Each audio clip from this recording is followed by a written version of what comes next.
Vou fazer isso com os adultos. Celulares aqui na frente, para ninguém usar. Todo mundo de Bíblia de papel. Irmãos, nós estamos falando e, claro, tratando sobre personagens do Novo Testamento. O tema é gente que faz, personagem do Novo Testamento. Nós já estamos tratando e falando realmente de algumas pessoas e hoje, especificamente, nós vamos falar de Tomé. Então, queridos, para que a gente tenha um texto base, um ponto de partida para falar sobre Tomé, eu quero que você abra a sua Bíblia lá no Evangelho de João, capítulo 14. João capítulo 14. E nós vamos ler, irmãos, os 6 primeiros versículos. Evangelho de João, capítulo 14, os 6 primeiros versículos. Queridos, nós não tivemos aniversariantes, os aniversariantes são todos no final do mês, tá? Aí tem um monte, tem um batalhão. E visitantes, queridos, que nós temos, na verdade não é visitante, já veio mais de uma vez, é irmã da Cris, mas já esteve conosco outras vezes, já não é mais visita, só lembrar, os irmãos ficam assim, visita, você não é, gente, já veio muitas vezes conosco, Deus continue abençoando. Evangelho de João, capítulo 14, do versículo 1 ao versículo 6.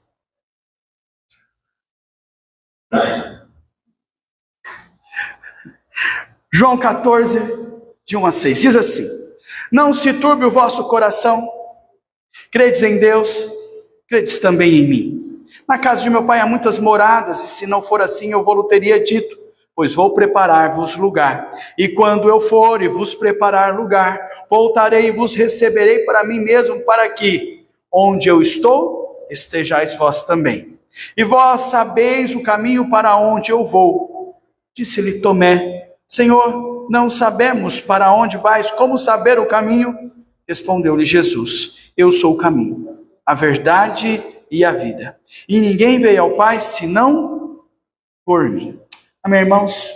Sejamos edificados com a palavra de Deus nesta noite. E, queridos, como eu disse, hoje um dos personagens que nós estamos falando, e ele já é o 9º personagem que nós falamos do Novo Testamento, com menor expressão, e às vezes a gente não sabe tanto quanto isso que nós temos visto, é falar sobre Tomé. E veja, Tomé, o melancólico, que se tornou crente. Ok? Então, o que a gente quer trazer? O que nós precisamos compreender? Primeiro, é falar de fé. Ou falar muitas vezes das dúvidas e da falta de fé. Que precisa isso nos quebrantar, nos levar ao pé de Cristo.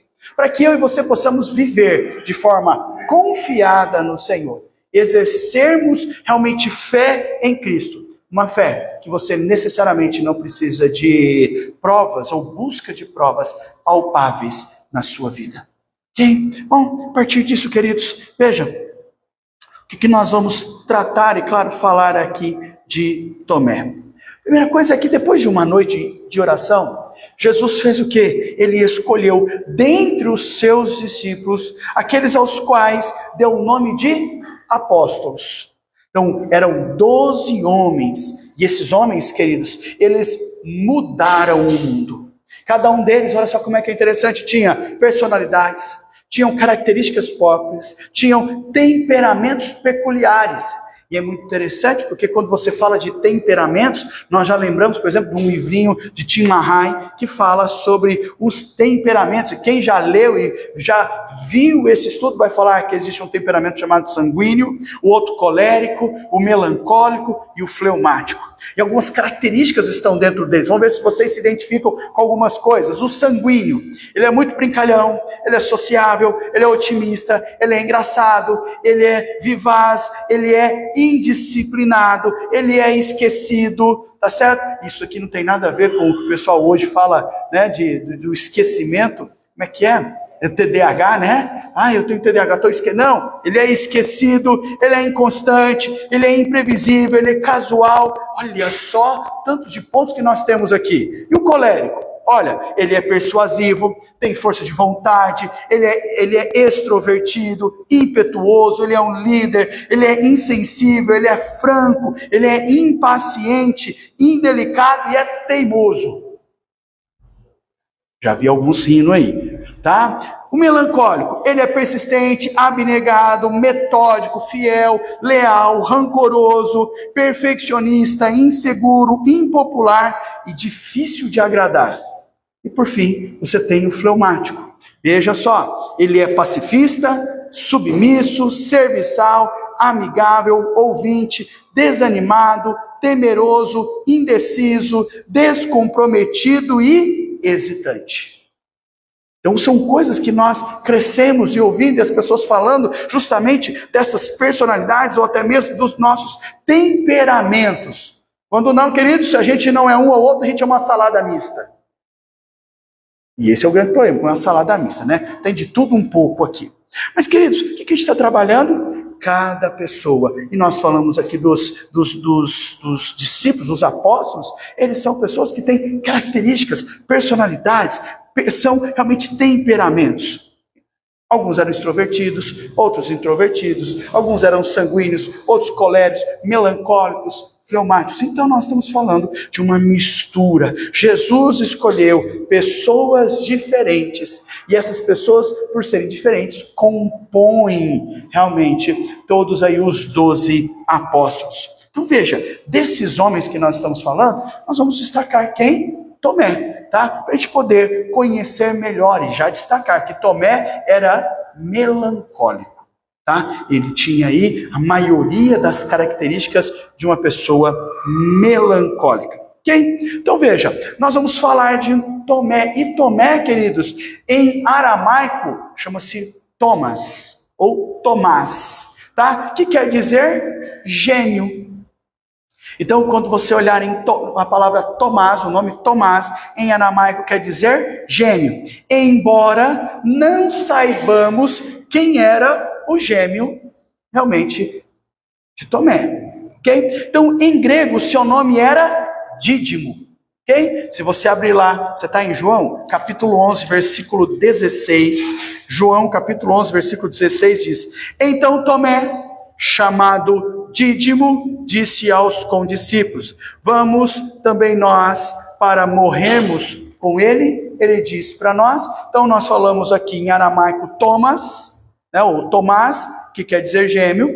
Em grego significa o nome de Tomé, Dídimo, tá bem? Que também significa gêmeo. Então o que a gente tem? Tomás, gêmeo, Dídimo, gêmeo. Então, segundo as fontes que a gente tem informativa, ele também era conhecido como Judas Tomé, Judas o gêmeo.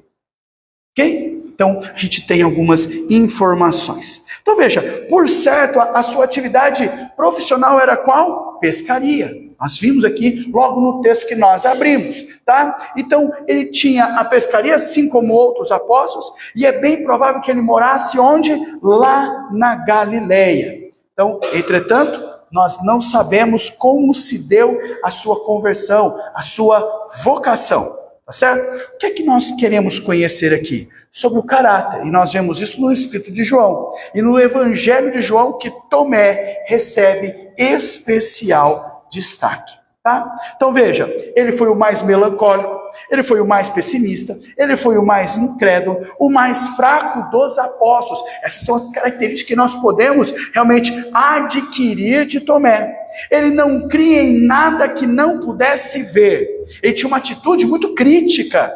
Ele era um inquiridor da verdade. E por isso, ele sempre, tá? E foi revelada as coisas de uma maneira muito mais prática. Agora, olha só como é que é maravilhoso, queridos. A gente entender, a gente perceber que o Senhor Deus também é o Deus dos pessimistas, é o Deus dos teimosos, dos melancólicos, tá? Ele foi o Deus de Abraão, de Isaac e de Jacó. Ele foi o Deus de Pedro, de Paulo e também foi o Deus de Tomé. Ele é o nosso Deus, ele é o seu Deus, com as suas características, com as suas limitações, com realmente as suas qualidades também. Queridos, dentro disso nós queremos apresentar 3 coisas para nós pensarmos sobre Tomé e diante dessas características. Para a primeira, eu convido você a abrir aí no Evangelho de João, capítulo 11, do versículo 6 ao 16. João, capítulo 11, do versículo 6 ao 16. 6 a 16. João 11, de 6 a 16 diz: Quando, pois, soubesse que Lázaro estava doente, ainda se demorou 2 dias no lugar onde estava. Depois disse aos seus discípulos: Vamos outra vez para a Judéia. Disseram-lhe os discípulos: Mestre, ainda agora os judeus procuravam apedrejar-te, e voltas para lá? Respondeu Jesus: Não são 12 as horas do dia? Se alguém andar de dia, não tropeça, porque vê a luz deste mundo. Mas se andar de noite, tropeça, porque nele não há luz. Isto dizia e depois lhe acrescentou: Nosso amigo Lázaro adormeceu, mas vou para despertá-lo. Disseram-lhe, pois, os discípulos: Senhor, se dorme, estará salvo. Jesus, porém, falava com respeito à morte de Lázaro, mas eles supunham que tivesse falado do repouso do sono. Então Jesus lhe disse claramente: Lázaro morreu, e por vossa causa me alegro de que lá não estivesse, para que possais crer, mas vamos ter com ele. Então Tomé, chamado Dídimo, disse aos seus discípulos: Vamos também nós para morrermos com ele. Tá? Esses são os textos e a expressão. Queridos, o que é que nós vimos aqui? Primeiro, chegou a notícia sobre a doença de Lázaro. Lázaro, nós já vimos, lembra quando falamos de Marta e Maria? Lázaro, um dos seus irmãos, era amigo de Jesus. Tomé marcou a sua primeira presença no grupo apostólico. Veja, Jesus resolveu voltar para a Judéia naquele momento. Os discípulos mostraram-se receosos, e por 2 vezes Jesus já tinha sofrido atentado lá naquela região. Tomé sabia que o mestre poderia ser morto. O que ele faz? Ele vai nesse momento reconhecer o perigo que o Senhor Jesus estava passando e que ameaçava também os discípulos de enfrentar e passar a mesma circunstância. Ok? Por isso, a expressão é que ele volta para os seus companheiros e diz assim: vamos também nós para morrermos com ele. Tá? Por um lado, como a gente não tem, o texto não expressa um questionamento, mas parece mais uma afirmação, nós vamos ver que, por um lado, é uma atitude corajosa de Tomé, porque ele era dedicado e tinha uma devoção muito grande ao Senhor, e ele mostrou-se disposto a morrer com Jesus. Por isso que a expressão é: vamos também nós para morrermos com ele. E aí você vai ver que o texto tem um ponto final. Ok? Mas veja, ele, neste caso, prefere morrer com o mestre a viver sem ele. É maravilhoso se nós olharmos por um lado. Porém, queridos, por outro lado, ela foi uma expressão pessimista.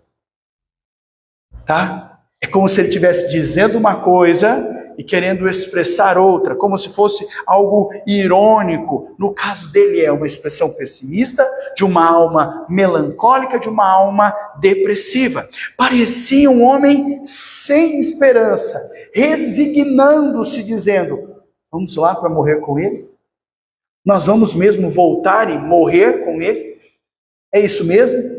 Ok? Então, estaria Tomé realmente, e diante disso disposto a morrer com Jesus?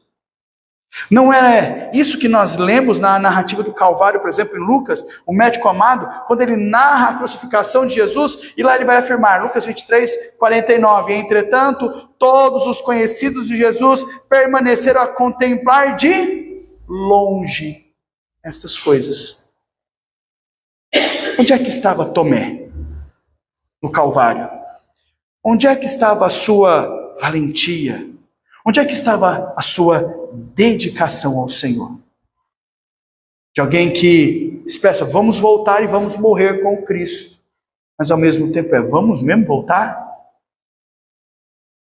Vamos voltar e vamos morrer, porque olha o que ele já passou. Já foi perseguido, já queriam matar, e se a gente voltar, vão tentar matar ele, e se matar ele, vão matar a nós também. Isso que a gente pode pensar. Primeiro, é refletir assim nas nossas vidas. Nós, eu e você, será que nós não podemos morrer com Jesus? Será que eu e você estamos dispostos a morrer por Cristo? Será que a nossa fidelidade a Cristo, ao Senhor, será que ela chega ao ponto de pensarmos em morrer por ele, sobre toda e qualquer circunstância?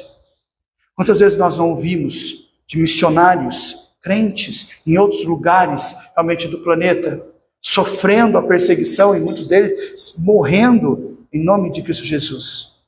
A pergunta é, será que nós estamos dispostos a isso? Será que faríamos este ato e teríamos tamanha fé, perseverança e ato de dependência do Senhor? Algo a refletirmos.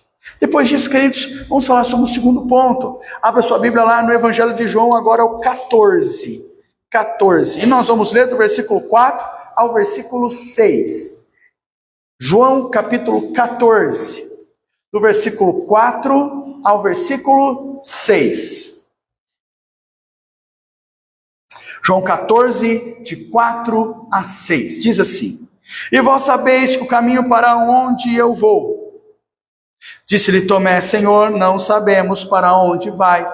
Como saber o caminho? Respondeu-lhe Jesus: Eu sou o caminho, a verdade e a vida, e ninguém veio ao Pai senão por mim. Ok? Queridos, segunda coisa que nós vemos. Primeira, lembre-se, acontecimentos em Betânia. Segundo, acontecimento no cenáculo. Veja, nós vamos encontrar agora, nós vamos ver agora o melancólico Tomé no cenáculo, celebrando a última Páscoa em companhia do Mestre amado. Jesus estava o quê? Instruindo, estava falando, estava confortando os seus discípulos, porque a sua partida estava próxima. Então Jesus estava próximo de ser entregue, de ser sofrido, de morrer na cruz e de realmente ressuscitar e voltar para o céu. Quando Jesus deu a entender aos seus discípulos que eles conheciam o caminho da casa do Pai, foi isso que nós lemos logo no versículo de número 4, e vós sabeis o caminho para onde eu vou. Tomé, cheio e demonstrando ignorância, total ignorância, ele foi honesto, prático e franco. E disse assim: Senhor, não sabemos para onde vais. Como saber o caminho? Olha só, queridos, essa pergunta foi muito boa. Tomé faz o quê? Dá a oportunidade para que Jesus fizesse uma das maiores revelações realmente sobre a sua pessoa, que era dizer a ele, não somente a ele, mas a todos, que somente ele era o caminho, e que ele era a verdade e a vida. Uma afirmação para que todos aqueles que viessem depois, ou estivessem ali e fossem confrontados com a pregação da palavra depois, compreendessem que Cristo Jesus é o caminho, a verdade e a vida. E não tem outro meio de chegar a Cristo se não for por meio de Cristo Jesus. Não há outro intercessor, não há outra forma, não há outra mediação que não a de Cristo Jesus. E qualquer outra mediação ou caminho que se possa ter a partir disso, ele é o caminho largo e não o caminho estreito. Ele te leva à perdição e não à salvação. Tanto que nós podemos dizer assim: onde eu vou? Ele diz: para o Pai. Qual o caminho? Ele diz: eu sou o caminho. Como encontrar esse caminho? Ele diz: vivendo, andando, dependendo, crendo, vivendo por mim. Ele diz: somente por mim. Ele diz: Tomé, olha só que maravilha. Ele recebeu de Jesus muito mais do que ele esperava. Cristo, o único caminho para Deus. Cristo é o caminho da salvação, por meio do qual a verdade, ela está sendo expressa e escrita, determinada, ela está sendo demonstrada às nossas vidas. Cristo Jesus expressa a verdade sobre si mesmo. Ele é a vida, e vida essa que deve ser vivida por todas as pessoas, em todos os tempos, de todas as épocas, e por isso, Cristo é o caminho e é a vida que eu e você temos que viver hoje. Vivemos por Ele e por meio dEle. Amém, irmãos? Isso que nós vemos aqui, o acontecimento de cenáculo olhando para Tomé, e a clara ação para Tomé entender: ou andamos e vivemos com Cristo, ou senão, seremos as pessoas mais dolorosas, angustiantes, e sem alegria e sem esperança nas nossas vidas. Terceiro fato, queridos, é João, capítulo de número 20. Vai lá em João, capítulo 20. Nós vamos ler versículo 24 ao 29.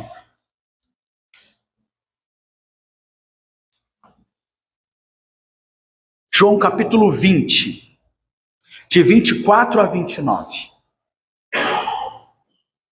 Diz assim, queridos, a palavra do Senhor: Ora, Tomé, um dos 12, chamado Dídimo, não estava com eles quando veio Jesus.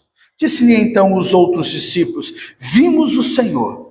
Mas ele respondeu: Se eu não vir as suas mãos e o sinal dos cravos, e ali não puser o dedo e não puser a minha mão no seu lado, de modo algum acreditarei.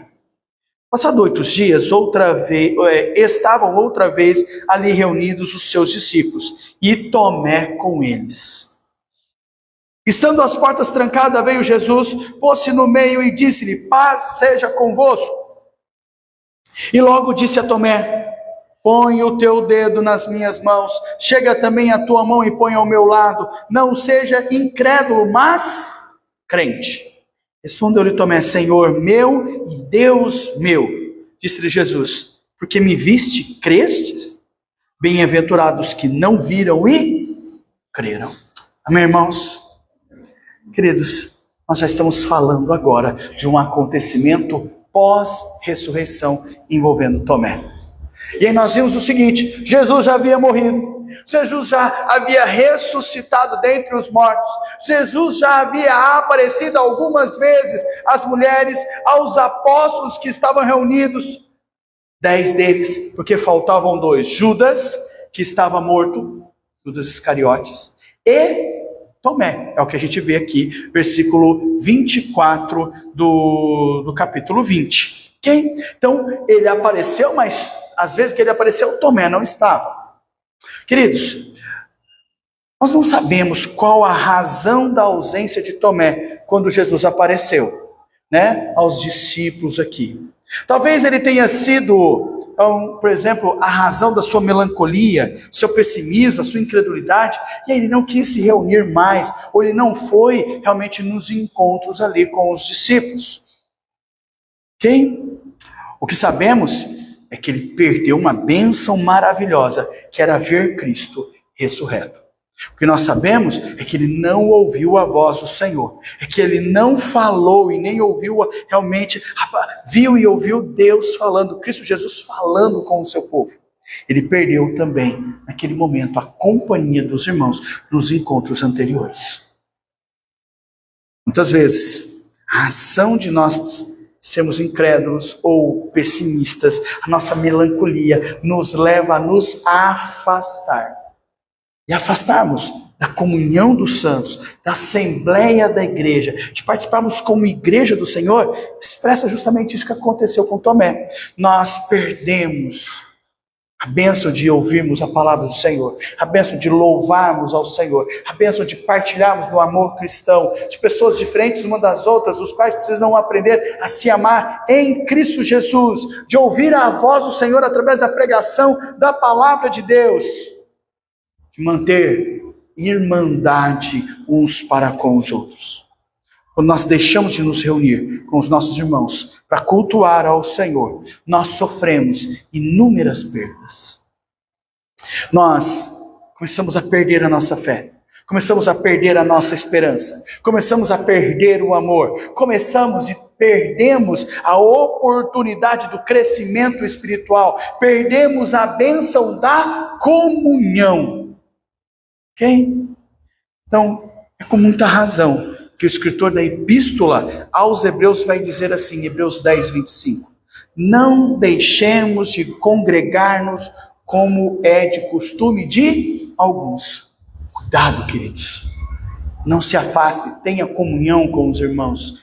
Sabe por quê? Porque lá atrás nós ouvimos uma história contando que o pastor foi atrás realmente de um dos seus crentes. Esse crente estava resoluto, não queria voltar, não queria realmente estar em comunhão com os irmãos, até porque, queridos, todos nós sabemos que todo mundo aqui é pecador, é falho, e uma hora ou outra nós magoamos as pessoas, e a gente diz: para que eu vou lá? porque elas magoam a gente, e aí acontece, de que cristianismo é esse? E claro que eles ali era um lugar muito frio, e todas as casas tinham lareira, e o pastor ao ouvir isso, ele disse assim, o que eu vou falar para ele? Todo mundo é pecador, todo mundo falha, uma hora ou outra, pisa realmente na bola com as pessoas, mas nós precisamos estar juntos, como irmãos, igreja, para mantermos o quê? Aquecidos, a nossa esperança, a nossa fé, andando, orando um para com o outro, não desanimando. E ele teve uma grande ideia, ele pega uma tenaz, nós podemos dizer que seria realmente como se fosse um pegador bem grande, vai lá na lareira, tira um carvão, coloca no chão. Diz assim, irmão, está na hora de você voltar para a igreja, porque senão vai acontecer isso com você. E ele olha para o carvão. E o carvão, em algum tempinho, muito pouco, minutos depois, ele se esfria. Deixa de estar quente. Isso que acontece conosco. Quando nós estamos longe da comunhão dos santos, comunhão da igreja, nós vamos esfriando. Eu costumo dizer aos irmãos que ir à igreja é uma luta constante. Faltar à igreja é fácil. Nós faltamos um dia da igreja, a gente fica incomodado, nossa, não fui à igreja. Quando a gente falta a segunda vez na igreja, a gente diz assim, nossa, faltei. Depois da terceira vez, meu irmão, você diz assim, hoje era dia de igreja. Na quarta vez, você nem lembra mais que tem igreja. E aí, meu irmão? E aí que Deus faz muitas vezes como fez com Israel. Deus pesa a mão e chacoalha para que o povo compreenda que estão longe de Deus. Só que para voltar, clamar a Deus misericórdia, se quebrantar diante de Deus, meu irmão, demora, é um sacrifício muito grande.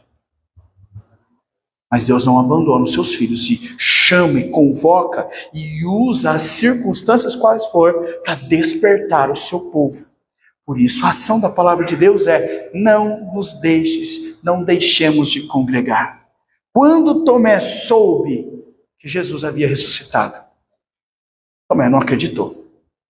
Tomé não pôde acreditar. Ele disse, olha, isso é demais para mim. Isso é demais. E por isso Tomé toma uma posição. Nós temos no versículo 25 do capítulo 20, dizendo, olha, só vou acreditar se eu tiver provas concretas. E ele disse, se eu não vir nas mãos o sinal dos cravos, e ali não puser o dedo, não puser a minha mão do seu lado, de modo nenhum acreditarei. Queridos, ele mostrou-se presunçoso, ele mostrou-se insolente, ele mostrou-se obstinado, porque ele estava decidido a não acreditar. Não bastaria ver Jesus, o que ele precisava fazer agora era tocar o dedo nas suas feridas. A gente faz isso, já viu quando alguém chega para nós e diz assim, nossa, eu caí e machuquei, você diz assim, onde? Se você faz isso perto de mim, você vai me mostrar e eu ainda vou pôr o dedo. Aqui dói? Meu filho nem faz isso perto de mim, ele sai correndo.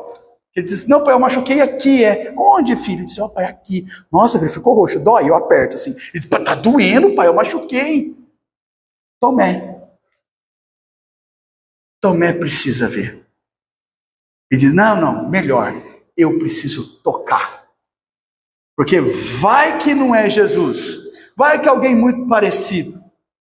Ele mostrou-se toda esta ação, queria pôr. Que teimosia tinha esse homem? Na verdade, ele fraquejou na fé. Ele deixou-se ser assaltado pelas dúvidas. Nós somos assim. Nós deixamos as dúvidas tomar conta do nosso coração. Esquecemos de olhar para Deus e viver Deus e aplicar Deus nas nossas vidas dia a dia. Jesus, queridos, que sabe de todas as coisas, que conhece o nosso coração, que a palavra ainda não chegou à língua e Ele sabe de tudo, que conhece os nossos corações, que conhece o coração de todos os homens. Sabe o que Ele faz? Ele atende à exigência de Tomé. No domingo seguinte, todos estavam reunidos, inclusive Tomé. Dessa vez Tomé foi. Jesus fez o quê? Apareceu e disse assim, vem cá, Tomé, vem ver aqui as minhas mãos. Melhor, põe o dedo aqui nas minhas mãos, nas minhas feridas. Estende a mão agora, põe aqui na lateral. Agora, para de duvidar e creia. Para de ser incrédulo. e torne-se crente no Senhor. Para de precisar ver, tocar de tudo e tenha fé no Deus da sua salvação. Naquele mesmo instante, queridos, o incrédulo, como nós vimos no versículo 28 do capítulo 20, realmente o incrédulo realmente se tornou crente, faz a maior declaração de fé que nós vemos. Ele diz: Senhor meu e Deus meu. Não era mais necessário colocar o dedo nas feridas? Não era mais realmente necessário colocar a mão? Ele creu e reconheceu que Jesus é o próprio Deus, que Jesus era o Senhor da sua vida. Ele admitiu a deidade de Deus, que Deus ele era 100% homem, mas também ele era 100% Deus, e que ele ressuscitara. Reconheceu o senhorio de Cristo. Mas apesar disso, o Senhor Deus deu um puxão de orelha nele, dizendo assim no versículo 29 do capítulo 20: porque me viste, creste? Bem-aventurados que não viram e creram. Às vezes, queridos, Deus está fazendo a mesma coisa conosco.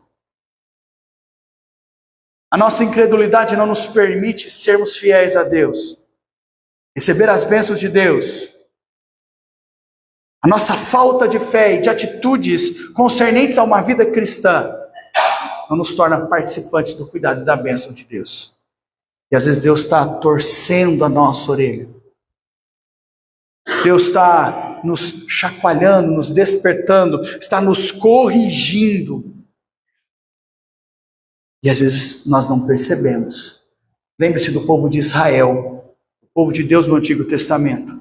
Estava no sofrimento, estava nas dores, escravizado. E não era uma semana não, gente, era anos. E Deus cada vez mais torcendo para que eles entendessem realmente o lugar onde eles estavam por causa do pecado, por causa da falha, da falta de adoração, de sinceridade diante do coração, de uma vida de crente verdadeira. Até depois de uma boa temporada, de um bom tempo, o povo diz: nossa, nós estamos em pecado e longe de Deus. Precisamos do Senhor. Será mesmo que você precisa sofrer, ter tanta dor, ter tanto sofrimento, para compreender fidelidade a Deus? Despertar a sua fé ao Senhor? A experiência de Tomé, queridos, com Cristo, Cristo ressurreto, deve ser também para nós, tomarmos para nós todos os dias, que Cristo é o nosso Senhor, que só existe felicidade e que somente Cristo pode nos dar uma felicidade, e ela está reservada àquele que tem fé. E em Cristo nós não precisamos ter provas. Ai, amor, você me ama, então me dá uma aliança. Ai, amor, você me ama, eu queria o perfume tal. Ai, amor, você me ama, ai, me dá uma blusinha.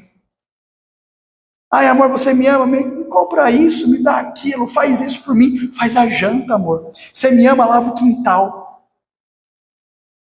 Nunca ninguém ouviu isso, né? Você me ama, passa a roupa. Tá, tudo bem, apelei, desculpa. Queridos, olha só. O amor e a felicidade existente em Cristo não requer de nenhuma prova. Não requer que você coloque dedos à mão, que você veja. Por isso tem que ter fé. Fé inabalável. Vamos lá para o texto? 1 Pedro, capítulo de número 1. 1 Pedro, capítulo de número 1. 1 Pedro, capítulo 1. Versículos 6 ao 9. 1 Pedro, capítulo 1, de 6 a 9. Finalizando, queridos, a palavra do Senhor diz assim: nisto exultais, embora no presente e por breve tempo, se necessário, sejais contristados por várias provações, para que, uma vez confirmado o valor da vossa fé, muito mais preciosa do que o ouro perecível, mesmo apurado por fogo, redunde em louvor, glória e honra na revelação de Jesus Cristo. A quem? Não havendo visto a mais, do qual, não vendo agora, mas crendo, exultais com alegria indivisível e cheio de glória, obtendo o fim da vossa fé, a salvação da vossa alma. Amém, irmãos? Queridos, 3 coisas para você pensar. A dúvida revela defeito na nossa vida espiritual e certamente levará você, crente, ao fracasso na vida espiritual e na fé. Segunda coisa, queridos, Tiago diz na sua epístola que a dúvida, ela é semelhante à onda do mar, impelida e agitada pelo vento. Tiago 1,6. Foi Jesus quem acalmou o mar revoltoso. E por isso, ele pode fazer a mesma coisa na sua vida, na sua mente e no seu coração duvidoso. Terceiro, Jesus ressurreto, ele está vivo dentro de você. Ele vai mostrar os seus ferimentos e vai dizer: não seja incrédulo, mas crente. E bem-aventurado os que não viram e creram. Concluindo, queridos, Tomé viu a Cristo novamente, por ocasião da segunda Páscoa, pela última vez, encontrando e reunindo um grupo apostólico no cenáculo, em Jerusalém, em oração, aguardando a descida do Espírito Santo, e graças a Deus, ele não tinha mais dúvidas quanto à vinda do Consolador. Diz a tradição seguinte, narrada aí para os cristãos primitivos, que Tomé foi missionário na Síria, na Pártia, na Pérsia, na Índia. Na Índia, onde passou por muitas provas, foi martirizado. E se realmente foi assim, Tomé provou que estava pronto a morrer por Cristo. E nos deixa a lição. Estamos prontos a morrer por Cristo, por amor a Cristo, e viver para honrar e glorificar a Cristo. Deus seja louvado, que eu e você saímos daqui refletindo sobre isso e aplicando a palavra de Deus nos nossos corações. Corações esses que, em nome de Jesus, saem daqui sem dúvida, crendo num Deus verdadeiro. Amém, irmãos? Amém. Deus seja louvado. Eu convido você a se colocar em pé neste momento, para que juntos possamos encerrar nosso culto orando e recebendo a bênção de Deus em nossas vidas. Vamos orar, irmãos. Grandioso Deus, derrame sobre nós a tua graça e o teu amor. Sustenta, perdoa-nos, ó Pai. Fortaleça, Senhor Deus, as nossas vidas. Nos dá, Senhor Deus, ânimo. Sejamos fervorosos dia a dia. Seja, Senhor Deus, com cada vida aqui. Visita, Senhor Deus, cada vida e cada família. Nós enfrentamos, Senhor Deus, dificuldades e lutas reais, verdadeiras e dolorosas, ó Pai. Põe a tua mão, Senhor Deus, porque o nosso corpo muitas vezes cobra. Nós enfrentamos a enfermidade, as dores, e como tem sido difíceis os nossos dias. Põe a tua mão de graça e de misericórdia. Renova, Senhor Deus, o nosso ânimo. Renova, Senhor Deus, a nossa fé. Aumenta, Senhor Deus, a nossa devoção. Aumenta, Senhor Deus, realmente cada dia mais a aplicação da tua palavra nas nossas vidas. E que sejamos crentes autênticos em todo o tempo. E que possamos amar e estar na companhia dos irmãos. Porque eles são como nós. Somos falhos e precisamos do seu amor. Precisamos do seu refrigério. Precisamos, Senhor Deus, do teu sustento dia a dia. Perdoa-nos, ó Pai. Que a tua palavra encontre morada, faça transformação e regeneração nas nossas vidas. Sejamos crentes melhores, fiéis ao Senhor, e que possamos amar a Deus e amar o próximo, segundo o que a tua palavra realmente diz. Cuida e ampara do seu povo, é a nossa oração, em nome de Jesus. E assim, Senhor, sobre o teu povo, derrama a tua graça, o teu amor, a tua bênção, renovando, Senhor Deus, a nossa fé, aumentando, Senhor Deus, realmente a nossa vivência e sustentando-nos para hoje e todo sempre, para vivermos o teu amor, a tua bênção, a tua graça, em nome de Jesus. Amém. Deus abençoe, queridos. Muito obrigado pela sua presença.